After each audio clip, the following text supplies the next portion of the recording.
Hello, Michael Schilf. Hello, how are you? I'm great. How are you doing? I'm good. Did I pronounce your last name correctly? You did it perfectly. Yeah, that's pretty rare actually. A lot of people mess it up. So Oh, thank you really? for That's doing that. what do you usually get?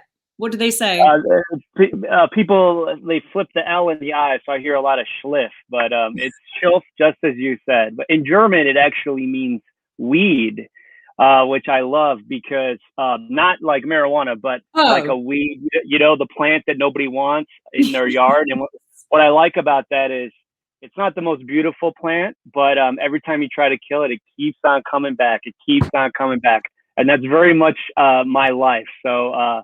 Every time I I get knocked love on, that. I I keep on coming back. So I love that. It's a beautiful analogy. Well, welcome, Michael. Michael, we are talking about your short film, The Fixer. Is this your first time at First Glance Film Festival? it is, yes. It is. Well, welcome. We're so excited to have you. I was able to watch the film yesterday, and I enjoyed it so much. Congratulations! It's a really beautiful film. It's epic. That's the word that's coming up for me. It's epic. I was so sucked in, and like even on that initial car journey, I was just like, it got me greedy. It really got me wanting more. I was like, damn it, why isn't this a feature? It's you straight away. And part, I think, I mean, I don't know what it is. It was just beautiful. It was just a beautiful, beautiful film. One thing I did notice very quickly was how much the music drew me in. And I'm wondering, in terms of how the film was scored, as a director, did you have to let go of the reins when it came to the music, or was it a real collaboration in terms of how you scored the film? Because it um, really contributed to the scale of the experience. yeah, I'm glad you asked that. That's a great question, by the way. Most people don't ask about music, and I'll answer that a couple of ways. Personally, my background is in writing, and that's how I started. And I do believe that the most important part of the film is the script. Hitchcock said it better than anyone. He said the three most important parts of a film are the script, and the script. And to be honest, that's just absolutely why Danny Trejo agreed to be in it. He doesn't need to be in a short film, but when he read the script, he said, "I love the material, and I want to be in your film." That's But what after the film, I mean, after the script, I think the second most important thing is casting. And the third most important thing is music. And I don't think enough directors really understand the importance of score and sound design. But I do, and I'm really fortunate because my producing partner has a background in music. mm, And to answer your question, yeah, I trust him completely. Chase Cooker and Ryan Wood were producers on the film. And once we were done with the final edit, I literally said, "Okay, guys, it's yours," and I let them do it, and that's 100% them. So yeah, completely hands off. But I've had a really great working relationship with Ryan and Chase for years, so I totally trust them. great. Well, it was beautiful. It really moved me in places. It was great. So you said that your background is in writing. So did you write the script as well? Yes, yeah, I wrote the script, directed, produced.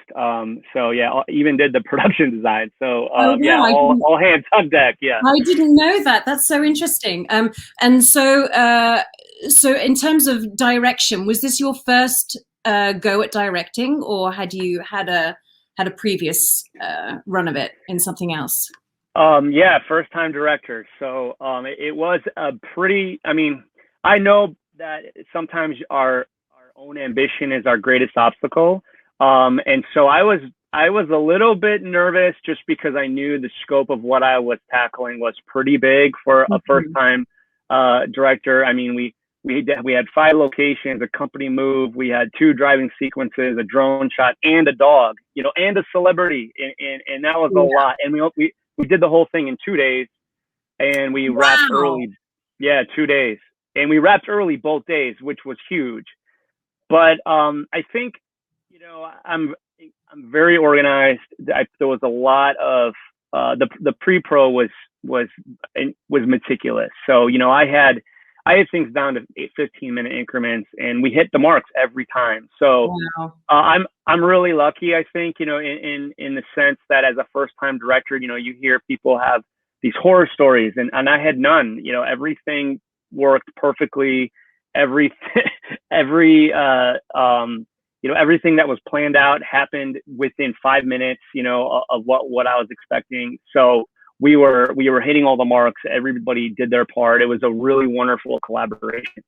But And I do think you, because I was the writer and I have such a strong background in narrative, I knew these characters so well. I knew the location so well. I knew everything so well. I knew every shot. I knew exactly what I wanted, and that's what you want in a director.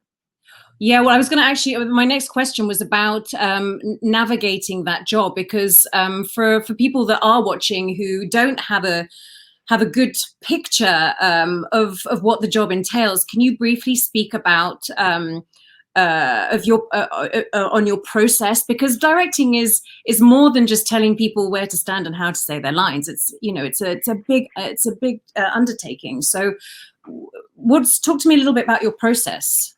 Yeah, well, I mean, directing is you have to be first. The most important thing as a director is you have to have vision. And I think as a creative, that's my greatest asset. I mean, I actually built my own house, and that's not Um, film, but I when we bought our home, it looked like Norman Bates' summer home, and my wife was terrified. And I said, "Don't worry, I got this." And it's because I could see the finished product. Mm, And even though I didn't necessarily know exactly every step or everything to do to get to that finished product, because I could see it, I knew the right questions to ask to get there. And I mm, literally, when I say I built my house myself, I mean with my own two hands, every board, every nail, everything, right? So wow. filmmaking is very similar. Like, not everybody can go to an empty field and see the finished product, but I can. So I already, the not only the characters and the narrative and the script, but I also saw visually what it looked like. And so when you have that kind of vision, it's a lot easier. The next Mm, thing is to hire the best people. Okay, that's huge. Tarantino says that all the time. Like, he's only a great director because he hires the greatest people. And I would agree with that. And the better people you have, creatives in front of the camera and behind the camera, you really got to let go and trust them to do their jobs. But as a director, it's your job, A, to have the vision, and B, to inspire all the people working for you to mm, share that vision. Okay. So I have to get them excited about what it is that we're doing. And then I have to trust that they're gonna knock it out of the park. And that's exactly, I'm totally not a micromanager at all, but I want everybody to feel like they're incredible, that they have a voice. And so that's the third thing I would say. Even though, you know, I'm steering the ship and I have a vision and I'm inspiring you to have a vision, I also, it was important to me on my set that people felt like they could ask questions and they could bring ideas to me. That doesn't mean that I would necessarily agree, mhm, okay? But I would always give people an opportunity, and if I disagreed, I'd say, I would respond with empathy. So I would say, hey, that's a great idea. I totally think that would work, but we don't have time to do that, or whatever the answer might have been. But yeah. to be honest, there were a few ideas that I incorporated from a few actors as well as a few of our crew. So that's, I think, in could have an hour long conversation about in a Yeah, very short brief interview. yeah. That's how I would answer. Amazing. No, I love that. I love what you said about having a vision. That's yeah, it was beautiful. Actually, you sort of preempted my next question, which was I'm an actor, and I'm sure there are going to be lots of actors watching this, and so I wanted you to speak a little bit about on your casting process. And so when you're looking for someone to be in one of your films, Are you looking for someone who is the finished product? I'm guessing no, because of what you just said. Are you looking for actors with a point of view, actors not with a point of view? Because sometimes that's more irritating. What is it that you look for when you're looking for talent to work with? Well, I'll answer that a couple ways. First, specifically with the Fixer, it was a very interesting process, the casting process, because when I wrote the script, I don't normally do this, but when I wrote the script, the character of Benny, played by Danny Trejo, I literally had Danny Trejo in my head. Okay, Oh, so I wow. was like writing that for this particular actor, never really thinking that I would get him, but if you don't try, you fail. So once the script was ready, I had my representation reach out to his representation, and it's the whole gatekeepers thing, and that whole process was a whole different kind of conversation, which is incredibly interesting. But once he said yes, that changed a lot of things. It changed the budget. It changed the profile of the project. It Mm. also made it other actors started becoming interested in being Absolutely. involved. So we had an A-list actor that was scheduled to play the lead, Jack Cross. And we had, 3 meetings, and he was all on board. And this was a high level TV actor that was, going to make this was going to be his project to kind of transition into film. And he dropped out less than a week before principal photography. And, all I'll say is, the answer is because he was afraid that he couldn't do the role justice. And so in a way, it was really blessing for us. So we couldn't change the dates because Danny was locked. We only had him for 4 hours on a Saturday. There was no way I was ever going to be able to reschedule. Yeah. So I hired a casting director. Her name was Farrah West, and 1,500 actors auditioned for the lead of Jack Cross. Wow. And 2 days before shooting, I had decided on one of the actors and on the lead, and Farrah said, "You know what? I have a hunch. Wait 12 hours. I think there's one more person. Just trust me." And again, this goes back to hiring the best people and trusting that to let them do their job. And I said, okay, but I'm pretty stressed out, because we're going to be shooting in 48 hours. And I got, Oh. Jesse, he completely embodied the role. And I knew immediately, he's the guy. Right. So, I would say though, that's not maybe the normal casting process for aspiring actors. What I will tell you is that, as a writer, I had been in the room. I've been in lots of casting calls. I've also done a bit of acting, and so I know both sides. And a bad actor, and there's a lot of them, they want the lines.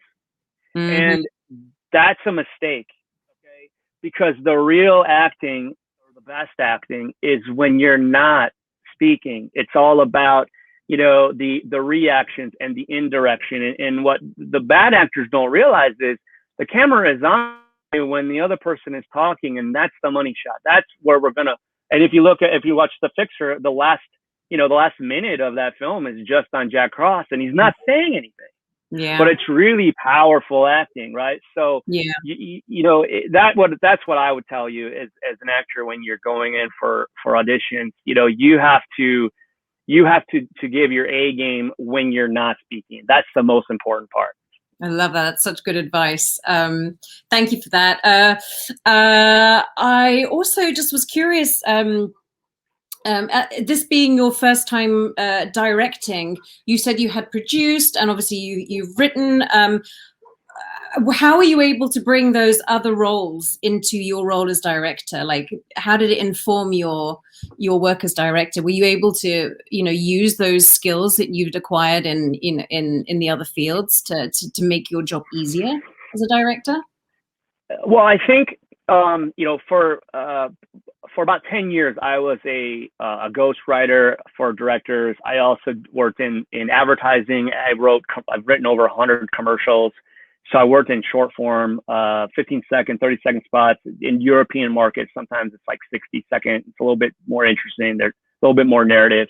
Mm-hmm. But I learned a lot about what not to do during Useful. that period of Yeah, time so because useful. I was the writer, so I would be on the phone on these conference calls, and I would really was it wasn't my place to say anything. I was really there to listen, and then when the calls would be over, I would talk to the director, just the two of us. But I would hear on the calls when directors would make mistakes, just oftentimes they didn't have a vision, and that was the biggest mistake. Oftentimes they were so stuck on a particular vision, but they weren't able to listen, so they weren't able to adapt either, and then and that was a mistake, so I learned a lot sort of just by being around some high profile directors.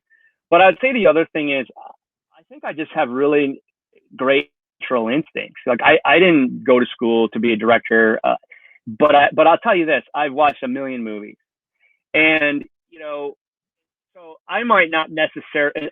I'm not a gearhead either. Like I'm not particularly knowledgeable about all of the details when it comes to the camera and lenses and this and that. So I have to align myself with a DP that knows that stuff and can talk to me about that in I guess in non DP language, because it's not my skill set. But I know intrinsically like how the camera should move, and I know intrinsically how to frame, and I know, and it's not really something that I've studied. I've never looked at any books, but I think it's just a matter of learning over time by listening, also by watching so much as a kid. Even when I was in the 80s, that's all I did. I watched. Indiana Jones and Han Solo were my they were my gods, right? Yeah. But also I think some people just naturally have an intrinsic talent that you can't explain. So I think I'm gifted in that way, and I'm grateful, and I'm also learning too, So Yeah. I would like to get it up to a place where I can have those conversations with the DP about the lenses, Yeah. but I don't necessarily need that yet. As long as I hire the right people and I'm able to get them to understand what it is that I want, that's most of the battle. Yeah. Well, amazing work, and for your first film, it's incredible. Congratulations. I really thoroughly enjoyed watching The Fixer, and I can't wait to see what you do next. It's really exciting. So thank you so much. Unfortunately, we're out of time. I could talk to you all night.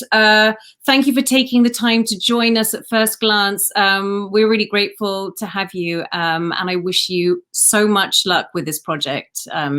You deserve the best. It's really an awesome film. So thank you for Thank you, joining Michelle. me, Michelle. Thank you, Have Michelle, a and thank you, wonderful First night. Glance. All right. Bye. Bye-bye.